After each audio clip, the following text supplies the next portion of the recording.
White supremacists cheer Trump's evolving response to Charlottesville.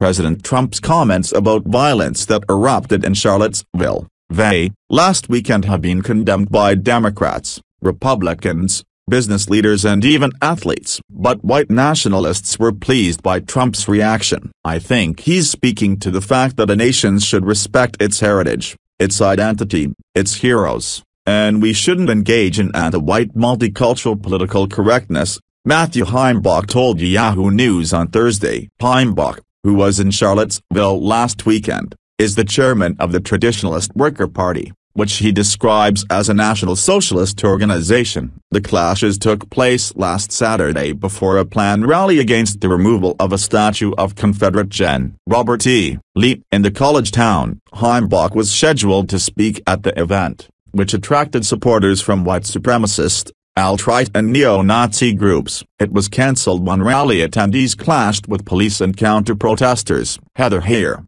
32, was killed when an alleged neo-Nazi sympathizer drove his car into a group of counter-protesters, and 2 state troopers died in a helicopter crash as they attempted to respond to the violence. Numerous others were injured. Trump's response to the Charlottesville chaos has veered back and forth. On Saturday, as the terror unfolded, Trump spoke out against the egregious display of hatred, bigotry and violence, on many sides. Both Democratic and Republican critics attacked his remarks, noting he included no specific mention of the racist groups that organized the rally. On Monday, Trump made another statement in which he declared racism is evil and denounced the KKK, neo-Nazis, white supremacists and other hate groups. But, in a heated press conference on Tuesday, Trump returned to the idea there was blame on both sides and said there were some fine people who went to Charlottesville for the rally and had valid concerns that removing Confederate memorials was changing the culture.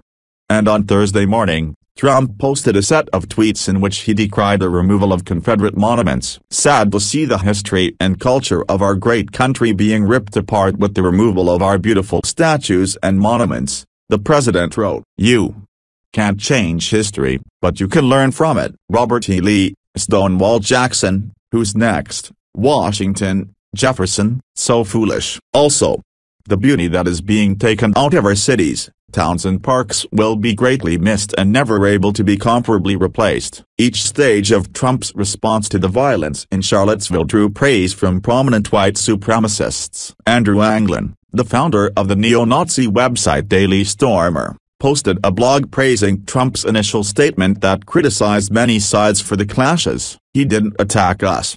Trump implied that there was hate on both sides. "There was virtually no counter-signaling of us at all," Anglin wrote. When Trump made his follow-up statement on Monday denouncing white supremacists and calling racism evil, Anglin published another Daily Stormer piece in which he described the president's condemnation as half-assed and forced by the whining Jew media. When Trump followed the denunciation with a press conference criticizing liberals for their behavior in Charlottesville, Anglin rejoiced. He wrote a post on his website that suggested Trump had white nationalist sympathies and labeled the president /guy/. "He uses our talking points, that George Washington and Thomas Jefferson are next after the Confederate monuments and that they're trying to destroy our history," he wrote. Anglin's post included a series of epithets aimed at Jews and fellow white nationalists who don't support Trump. "This man is doing absolutely everything in his power to back us up and we need to have his back," Anglin said of Trump. Pastor Thomas Robb, a Klan leader who heads his own church and a political organization called the Knights Party, also said he wasn't concerned about Trump's Monday condemnation of white supremacists. "It doesn't bother me at all for 2 reasons. One is, I know he is under pressure," Robb told Yahoo News on Thursday. "Then also, it doesn't bother me because I'm not under any misconception. I'm quite aware that Donald Trump isn't a white nationalist," even though Robb doesn't believe he has a fellow traveler in the White House. He cited Trump's economic nationalism and hardline on immigration as reasons for support the president. "Overall, I like Trump's policies. I like his nationalistic views," Robb said. Robb also repeatedly praised Trump's use of the slogan "America First," which was previously employed by American groups that opposed the country's entry into World War II. The America First organizations of the 1930s and early 1940s were widely viewed as anti-Semitic. "I like the fact that he wants to put America first. That was a campaign slogan," explained Robb. When he said America First, some people bristled about that comment because it harkened back in their minds to the Silver Shirts, an American Nazi group of the 1930s. Though Robb was not in Charlottesville, he said, "Some of the people that attend our church went." He was pleased with Trump's Tuesday press conference, in which the president essentially said, according to Robb, "There's good people in the white nationalist movement." I don't know that he was trying to send a signal to anybody, but the comment is true, Robb said of Trump. David Duke, a former Ku Klux Klan Grand Wizard who was in Charlottesville during the weekend, was displeased with Trump's Monday comments rebuking all that hate stands for. Duke warned the president not to go further. "I would recommend you take a good look in the mirror and remember it was white Americans who put you in the presidency, not radical leftists," the former Klan leader tweeted. But Duke was pleased with the Tuesday press conference in Trump Tower. Duke posted a series of tweets praising Trump for also assigning blame to liberal counter-protesters in Charlottesville. "Thank you, Mr. President, and God bless you for setting the record straight for all Americans," Duke wrote. Richard Spencer, a prominent white nationalist leader who was scheduled to speak at the Charlottesville rally, also expressed support for Trump's subsequent comments. Trump's statement was fair and down-to-earth, Spencer tweeted of the Trump Tower press conference on Tuesday. Neither Spencer nor Duke responded to requests for comment on this article. Heimbach, the National Socialist leader who was in Charlottesville, described the president's reaction as a roller coaster. He praised Trump's comments from the press conference as a recognition that liberals were the agitators, instigators and the violent thugs in Saturday's events.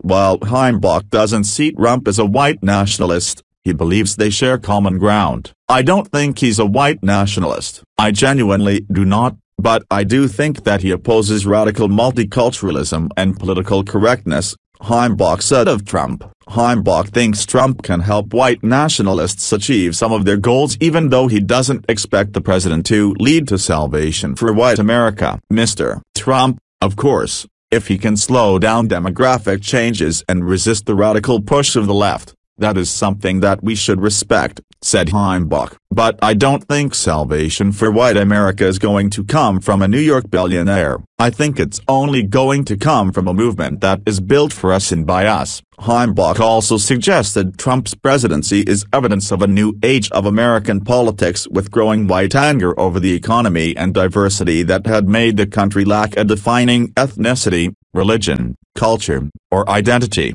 He was also pleased to see the president tweet support for Confederate monuments on Thursday. "He is speaking to, I think, his base when it comes to defending our heritage and our identity," he said. Robb, the Klan leader, was similarly happy Trump spoke out in favor of keeping Confederate memorials. He said it seemed to be a change from 2015. When Trump said he would take down the Confederate flag that flew over the South Carolina State Capitol building. "To find him now maybe reverse himself a little bit I think is heartening to people because, like David Duke tweeted the other day, it was white people that put Donald Trump into office," Robb said. "There's a growing anger among white people who feel that their culture is being changed," he added. Robb is 71 years old and said he has been involved in the white nationalist movement since he was a teenager. Overall, Robb said he never expected to see a man like Donald Trump in the White House in this day and age. "Not in my lifetime. I didn't think I'd ever see it again," Robb said.